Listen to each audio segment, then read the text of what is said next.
भाई, अगर मेरी प्रार्थना समझ पा रहे हो तो समझ लो। कातव कांता, जिसे तुम अपनी स्त्री समझ रहे हो, पत्नी समझ रहे हो, पीछे ये कौन थी, आगे कौन रूप में जाएगी।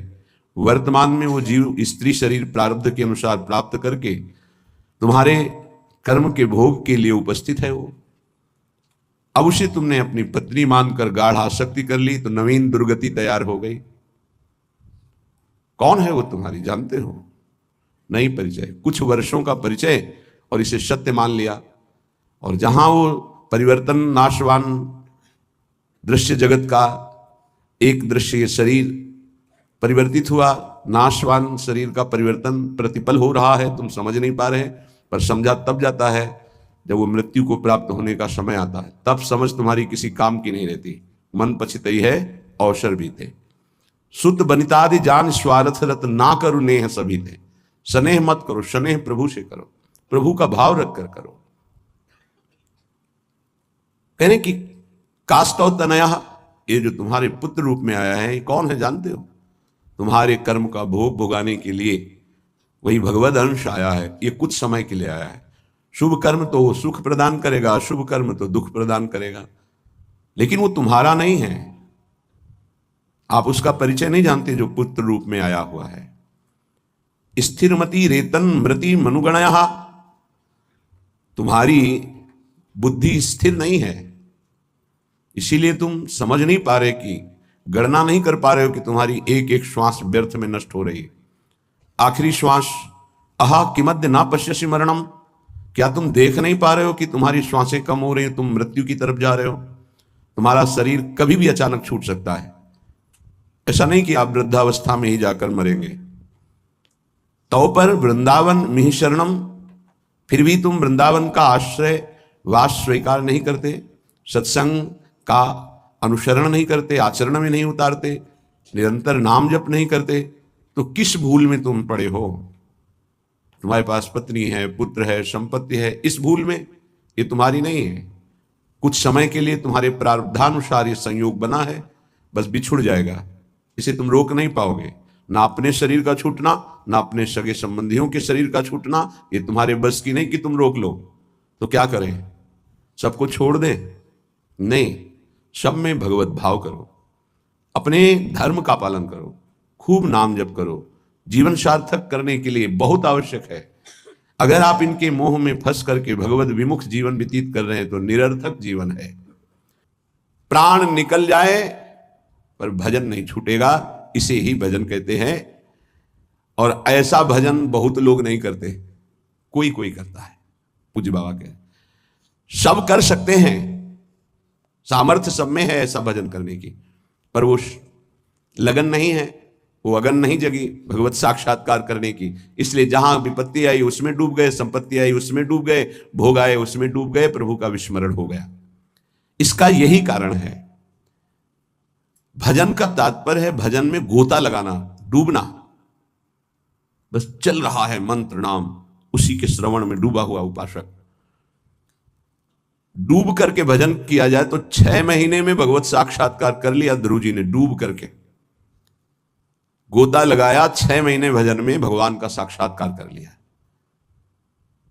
और अगर तन्मयता नहीं है भजन में तो बहुत लंबा समय निकल जाता है। देखो, इस मन को देखा, अगर इसको भजन का सुख आप नहीं दोगे तो ये रुपए की गणना का सुख करने लगेगा। कई बार हमने कहा बचपन से इसी बात की पढ़ाई है, मन की वृत्ति की। आप देख लेना, अनुभव करना। अगर आपको प्रियाजू के भजन में गुरु की आज्ञा के अनुसार तन्मयता नहीं आ रही है तो आपका अर्थ के प्रतिभाव आ जाएगा। अनंत ब्रह्मांडों में कितना ऐश्वर्य है और वो मायाकृत एक पलक झपकते श्री भगवान ने रचा है। ऐसे श्री भगवान को अधीन करने वाली प्रियाजू का आश्रय हृदय में रहे तो और फिर क्या। पर उस भजन न होने के कारण हमारी स्थिति अपने आश्रय तत्व पर नहीं होती। आश्रय हुआ ही नहीं, होने का अवसर मिला लेकिन हमने फिर भी वही लौट कर आश्रय कर लिया, पलट गए, फिर वही आश्रय कर लिया। सन्मुक्ता से जो एकदम परिवर्तन होता है, एकदम विमुक्ता के लिए माया अपना जाल रचती है। स्पष्ट देख, तो इससे एक बहुत बढ़िया महल बना सकता है। तू बहुत बढ़िया कार ले सकता है, तू हर सुख सुविधा ले सकता है। राजी हो गया, देखना सब व्यवस्था बढ़िया बन रही। नहीं नहीं, हम व्यवस्था बढ़िया नहीं बनाने आए, हम व्यवस्था को श्री जी के आश्रय से चाहते हैं, अपनी मन बुद्धि के आश्रय से। लाडली जो के महलों में रखो चाहे झोपड़ी में बाग, उसका केवल आश्रय अंतर से प्रभु का होता है। गृहस्थ और विरक्त की चेष्टाएं अलग होती हैं, निवृत्ति परक चेष्टा और प्रवृत्ति परक चेष्टा, बस ये ध्यान रखना है। निवृत्ति परक चेष्टा से कोई भी ऐसी सिद्धि नहीं जो आ न जाए। प्रवृत्ति परक चेष्टा में अतिथि सत्कार, परिवार की सेवा, समाज की सेवा, नाम जपने का अभ्यास, धर्म पूर्वक कमाया हुआ धन, तब वो आगे बढ़ता है। निवृत्ति परक चेष्टा एकमात्र भगवदाश्रय, उसी से सब हो जाता है। तभी लोगों को लगता है कि संत लोग बड़े धनी हो जाते हैं, उनको लगता है बड़ी चतुराई करते हैं। हमें लगता है कि क्या ये चतुराई आप में नहीं जागृत हो सकती है? क्या चतुराई? आप बल यहां पकड़े हो, बहुत चतुर है संत जन, ठग लेते हैं। किसको? ठगनी माया को भी। माया ठगनी विश्व को ठग रही हो, उसको भी ठग लेते हैं। और बड़े चतुर हैं। रामाई भजई ते चतुर नर, क्योंकि उस सच्चिदानंद का नाम एकत्रित किए हैं। एक नाम के ब्याज में पूरा त्रिभुवन नहीं है, उसकी बराबरी हम नहीं कह रहे नाम की, ब्याज में एक नाम त्रैलोक ही तारे, जो न ले सो जन्म ही हारे। अभी अपने लोग महिमा नहीं जानते नाम की, सच्ची मानिए।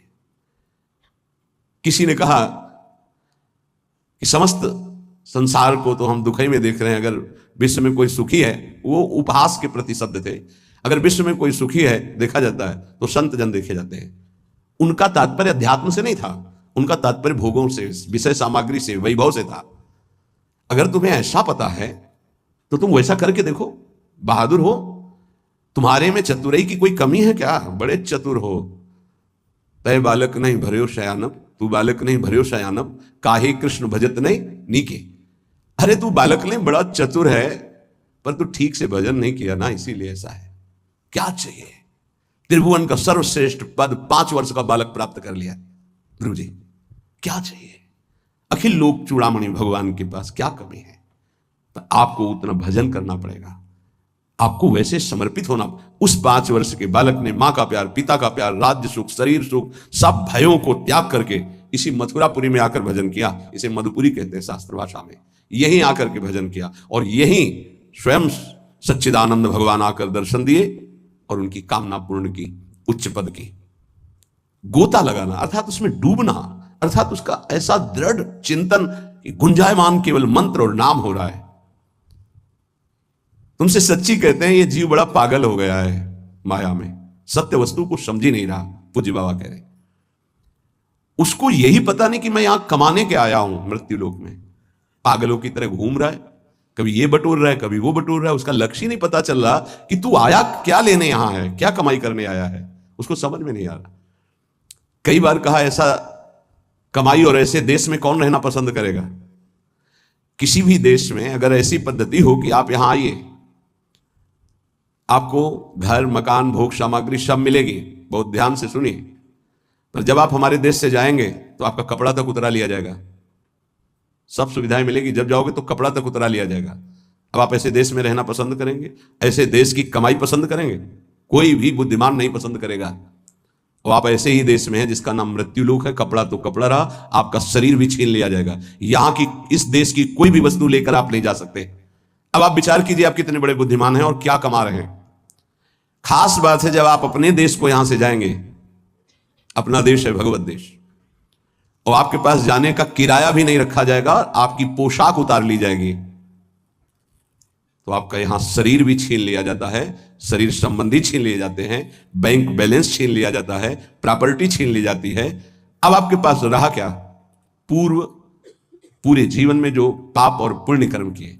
पुण्य तो कोई बिरला ही कर पाता है, नहीं पाप ही होते हैं। अगर पुण्य हुआ तो उसे बचा नहीं पाता है, वो 4 लोगों से कहकर खाली हो जाता है, पुण्य नष्ट हो जाता है। पुण्य, अगर हमने कुछ पुण्य किया और कह दिया अपनी वाणी से, 4 लोगों के बीच में अपनी प्रशंसा कर ली, तो तप, पुण्य, साधना ये सब छीन होने लगती है। हम वृंदावन गए थे, 100 साधुओं का भोजन कराया, और फिर ऐसा ऐसा ऐसा, और संत जन कह रहे थे कि ऐसा भोजन तो आज तक हमने नहीं पाया भगत जी, आपने जैसा पवाया। ओ, जो कुछ सुकृत बना था मानो करवाया होगा, ऐसी सेवा की भगवत कृपा से अवसर मिलता है, पर वो बार बार कहकर अपने सारे सुकृत नष्ट कर देता है। इस देश से बचकर निकल पाना और कुछ कमा के ले जाना, ये केवल भगवत कृपा पात्र से ही हो सकता है। बहुत छल भरा ये देश है मृत्यु लोक। जीव पागलों की तरह पूरा जीवन व्यतीत कर रहा है, मुझे यहां किस लिए भेजा गया, क्या लेके जाऊंगा, ये सोच ही नहीं पा रहा है। गोस्वामी जी ने कहा है कि ये जो मन है ये श्वान की तरह हर जगह पादुका का प्रहार पाता है, पर फिर उसी दरवाजे पे खड़ा हो जाता है। अर्थात निकृष्ट भोगों को भोग कर असंतुष्ट, ग्लानि, दुख, परिणाम में चिंता, भय, शोक, पर फिर वही उन्हीं भोगों को भोगना चाहता है। पागल की तरह भटक रहा है। ये महापुरुष जन जानते हो, दुखी हो कैसा बोलते हैं। जो वस्तु तुम्हारे साथ नहीं जानी है उसके चिंतन में तुम समय बर्बाद कर रहे हो। चिंतन करो प्रभु का, कार्य करो संसार का। तो जीवन यापन के लिए शरीर चेष्टा और वस्तु ले जाने के लिए नाम धन, कितना बढ़िया उपाय है। राधा राधा राधा। विषय अनेक हैं और अनंत हैं, कितना भोगोगे। भोगते भोगते मर गए, फिर जन्म हुआ, फिर भोगते भोगते मर जाएंगे, कुछ हाथ नहीं लगेगा। बड़ा विचित्र खेल है, बड़ा विचित्र खेल। भगवान की असीम कृपा है, जिनको भोगों से विरक्ति मिल गई है या जबरदस्ती बचे हुए, बिनु अवसर भयते राजोई। चतुर्थ ब्रह्मचारी का लक्षण है। बिनु अवसर नहीं मिला और भयभीत है, इसलिए वो नहीं भोग रहा। तो बिनु अवसर भयते रह जोई, ये चौथे में। उत्तम तो उत्तम के बस असमन माही, सपन हुआन पुरुष जगनाई। अपने प्रीतम प्रभु के सिवा उस स्वप्न में किसी और को नहीं देखा। कितना भोगोगे, अनंत विषय। कल एक भगत बड़ा मस्त, सब हंस रहे थे लेकिन कोई फर्क उसको नहीं था, गंभीर मुद्रा में बैठा। उसने कहा हमने ठाना है 1.25 घंटा नाम जब करता हूं और बढ़ाऊंगा, सत्संग आपका सुनता हूं, पर 1 लाख सुंदरी स्त्रियां चाहिए मुझे। हमारे तो होश उड़ गए भाई कि ऐसा प्रश्न करता आया, भगवान ने भेजा। पर अपने को सबका आदर और दुलार, मेरी लाडली जो ऐसी है, करुणा करुदार, नहीं तो 1 सेकंड में कि आप कृपया बाहर होइए, या कोई भगवत चर्चा कीजिए। लेकिन अच्छा पॉइंट ये था कि वो नाम जब करता था और उसके अंदर आशा थी। देखो वासना की कितनी भूख बड़ी हुई, पर वो बहुत गंभीर, और ऐसा नहीं कि कोई देखने सुनने लायक हो। वो बस बड़ी गंभीरता से कह रहा था कि मैं 1 लोक प्राप्त करना चाहता हूं, उसका सम्राट बनना चाहता हूं, 1 लाख सुंदरी स्त्रियां। वो नहीं बोल रहा है, उसका भोलापन है, अज्ञान जिसे कहते हैं। वासना इतनी बड़ी हुई कि उसको लग रहा है अगर ऐसा हो गया तो मैं बड़ा सुखी हो जाऊंगा। भागवत में चरित्र है चित्रकेतु राजा का, आप पढ़ करके देख लेना। श्री शुकाचार्य जी वर्णन कर रहे हैं। उनके 1 करोड़ रानियां थी। क्या परिणाम में क्या, जरा देखना, पढ़ना। निराश, हताश, उदास होकर ऋषियों के पैर पकड़कर तब वो अनंत भगवान की उपासना मिली और वो भगवान का साक्षात्कार किया, अनंत शेष भगवान संकर्षण का। और वो बहुत सावधानी का विषय होता है। ऋषियों की कृपा हुई, पद मिला, भगवान संकर्षण ने उन विमान पे बैठ के भगवान शंकर के पास गए। विमान पे, जहां सनकादि जो है अपने श्री चरणों से नंगे पैर चल कर जाते हैं और प्रणाम करके नीचे बैठ करके सत्संग करते हैं महादेव जी से, वो सब बैठे हुए भी थे। और ये सीधे विमान से ही गए, विमान में बैठे बैठे, आकाशचारी विमान। भगवान से कहा कि एक साधारण पुरुष भी अगर अपनी स्त्री से वार्तालाप करता है तो एकांत में करता है। आप तो वो महायोगाधिराज योगिंद्रों मुनिंद्रों के गुरु भगवान शिव, तो अंबाजी वामांग में बैठी हैं, आप बैठे और ब्रह्म का उपदेश कर रहे हैं। उनका ये क्या, सब ऋषि आश्चर्यचकित हो गए कि ये कैसा। अंबाजी ने कहा अच्छा तुम्हें वरदान मिल गया है, विमान मिल गया है, तो तुम जगत गुरु भगवान शिव को उपदेश करने आए हो। जब आसुरी प्रवृत्ति तुम्हारी बढ़ रही है तो इसका शासन करने के लिए तुम्हें दंड विधान चाहिए। प्रभु तो करुणामय है, वो कुछ बोलेंगे नहीं, इसलिए हम तुम्हें शाप देते, जाओ असुर भाव को प्राप्त हो जाओ। वही वृत्तासुर के रूप में प्रकट हुए थे। तो अंतिम समय भगवान से जो प्रीति मांगी वो माता जी की ही कृपा थी। या देवी सर्वभूतेषु बुद्धि रूपेण संस्थिता, मानो माँ ने कृपा करके उनको उस अहम से रहित करके पावन भक्ति प्रदान करी। ये जो वासना है ये जीव के सर्वनाश के लिए अनंत जन्मों से पीछे पड़ी हुई है। वो तो एक भोला व्यक्ति, अज्ञानी व्यक्ति अपनी बात कर रहा है। आप अंदर से देखो, ऐसी लाखों वासनाओं की परत जमा है। हमको रोज नाम जप रूपी सोहनी लगा के इसे साफ करना है। पर ये विषय अनेक अनंत, मन कहता है इनको भोग लो फिर हम भजन कर लेंगे। कभी नहीं, तुमसे सत्य कहता हूं, जितना इस मन की बात को मानोगे उतना ही प्रभु से दूरी होती चली जाएगी और ये सिखाता है कि जलन हो रही, अगर भोग लेते हैं तो शांति हो जाए, फिर बढ़िया भजन कर लो। इसकी शिक्षा यही होती है, क्योंकि जानता है भजन के लोभ से ही हमारा साथ दे देंगे। साधक जहां उसको उसकी इंद्री का भोग दिया मन को, बस फिर वो उसको ऐसा फंसा के पटकता है कि भजन कब कहां कैसे हो रहा था सब गायब हो जाता है, और वही भोग चिंतन, वही विषय चिंतन, वस्तु चिंतन, शरीर चिंतन। बहुत सावधान। गौरांगी प्रियाजू के आश्रय के बिना तुम प्रियाजू को नहीं जान सकते, प्रेम को नहीं जान सकते, वृंदावन को नहीं जान सकते, इस महासमुद्र प्रेममयी लीलाओं को नहीं जान सकते। चाहे शास्त्र पढ़ लो, चाहे ब्रह्म ऋषियों का संग कर लो, या चाहे जितनी बड़ी साधना कर लो, उद्धव से ज्यादा कोई ज्ञानी नहीं होगा। वो कह रहे कि वासुदेव ने इशारे से उद्धव को बता दिया कि परम पावन वृंदावन की भूमि में प्रेमियों के संग में ही प्रेम प्रकाशित होता है, विशुद्ध प्रेम। ऐसे गौर आश्रय का दृढ़ अवलंबन लेकर हम वो प्राप्त कर सकते हैं जो किसी साधन सूत्रों से नहीं प्राप्त हो सकता। ये सौभाग्य अपने लोगों को स्वाभाविक प्रियाजू की कृपा से मिल गया कि वो हमारी इष्ट हैं, राधे वेष्टम। वही हमारे इस सत मार्ग के प्रकाश करने वाली हैं। राधा वल्लभीय, वल्लभीय हमारे यहां वल्लभ है राधा, प्रीतम है राधा, प्राणनाथ है राधा। और मार्ग को ही संप्रदाय कहते हैं, सुदृढ़ मार्ग। जैसे सरकार के द्वारा बना हुआ राजमार्ग, जिसे पहले जीटी रोड कहते थे, अब क्या कहते हैं पता नहीं, जो बहुत है, हाँ हाईवे, जो हम तो गांव की भाषा में से जीटी रोड कहते थे। ये वो सुदृढ़ संप्रदाय का मतलब होता है सुदृढ़ मार्ग। बोले कहां जा रहा है? बोले सीधे निकुंज जा रहा है, कहीं मोड़ नहीं है इसमें। राधा वल्लभीय, वल्लभ है जहां की राधा, मेरे प्राणनाथ श्री राधा, श्री श्यामा प्यारी जो। इस मार्ग की प्रकाशक स्थापना करने वाली श्री स्वामिनी जी, राधे विष्टम संप्रदाय करता आचार्यों, अपने मार्ग का स्वयं उपदेश करने के लिए वही हित सजनी है, दूसरा कोई नहीं। हित सजनी, वही हित प्रेम सखी के रूप में, वही हित प्रेम आचार्य के रूप में, वही हित प्रेम गुरुदेव के रूप में। मंत्रदहा, मंत्र का दान करने वाली श्री किशोरी जू ही है। निज मंत्र स्वयं स्वामिनी जू ने श्री हितजू महाराज को प्रदान किया। मंत्रदह, मंत्रदाता सदगुरुश्च, परम सदगुरु श्री लालजू महाराज हैं। कृष्ण वंदम जगत गुरु, ऐसे कृष्ण की वंदना करता हूं जो जगत गुरु स्वरूप में विराजमान है।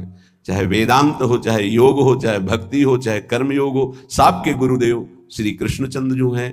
किसी भी संप्रदाय का, किसी भी मार्ग का, किसी भी भाषा का हो, गीता जी का आश्रय लेता ही है। गीता जी श्री जगत गुरु भगवान श्री कृष्ण के श्रीमुख से स्वयं प्रकट हुई है। जैसे वेद श्वासों से, ऐसे वाणी से गीता जी श्री जगत गुरु भगवान की वाणी है गीता जी। कोई ऐसा नहीं है विश्व में जो गीता जी को न मानता हो। गीता जी की व्याख्या उर्दू में, अंग्रेजी में, हिंदी में, संस्कृत में और बहुत बड़े बड़े महापुरुषों ने की, हर संप्रदाय के महापुरुषों ने की। हमारी सदगुरु श्री स्वामिनी जो ऐसी हैं कि ऐसे आचार्यों को भी उपदेश करने वाले जगत गुरु भगवान को शिक्षा प्रदान करती है। नवनिवृत्त निकुंज में प्रेम की, विविध की प्रेम विलासों की, वो बाहर के नहीं जान सकते। सच्ची मानिए, ये केवल सखियां जानती है। तो इसलिए सर्वोपरि जगत गुरु पद में सर्वेश्वरी रासेश्वरी श्री लाडली जो है हमारी। राधे विष्टम संप्रदाय करता आचार्यो मंत्रदः सदगुरुश्च मंत्रो राधा, मंत्र भी स्वयं श्री किशोरी जो है। जो मंत्र है वो स्वयं किशोरी जो है। सच्ची मानिए, ये जो आपको नाम मिला, जो शरणागत मंत्र, जो निज मंत्र, ये स्वयं किशोरी जो है। जिह्वा पे विराजमान मेरी लाडली ही नाम मंत्र के रूप में है। ऐसे प्यार से भजो। तो गौराश्रय, बिना गौराश्रय के आप ना वृंदावन को जान सकते हैं, ना वृंदावन के महाप्रेम समुद्र रस को जान सकते हैं, ना वृंदावन की दिव्य लीलाओं में प्रवेश पा सकते हैं। चाहे आप शास्त्रज्ञ हो, चाहे जितने बड़े विद्वान ज्ञानी हो, बिना उद्धव जी से बढ़कर कौन ज्ञानी होगा? उन्होंने वृंदावन की रज को माथे पे चढ़ाया, गोपी जनों की चरण धूलि को, तब जाके उनको श्री कृष्ण प्रेम का परिचय मिला। फिर श्री कृष्ण के प्रेम में जितने भी मत वाले हुए हैं वो सब किशोरी जी के चरणों से प्रेम की भिक्षा मांगी है। किशोरी जी के नख चंद्रमणि का प्रकाश जिन गोपियों को प्रेम की ध्वजा बना दिया, वो हमारी श्री लाडली जो है, श्रीपाद कह रहे इनके आश्रय के बिना निगूढ़ तत्व इस महाप्रेम समुद्र को आप नहीं जान सकते। जहां प्रेम का प्रादुर्भाव हुआ तो ज्ञान, वैराग्य सब अपने आप जागृत हो जाता है।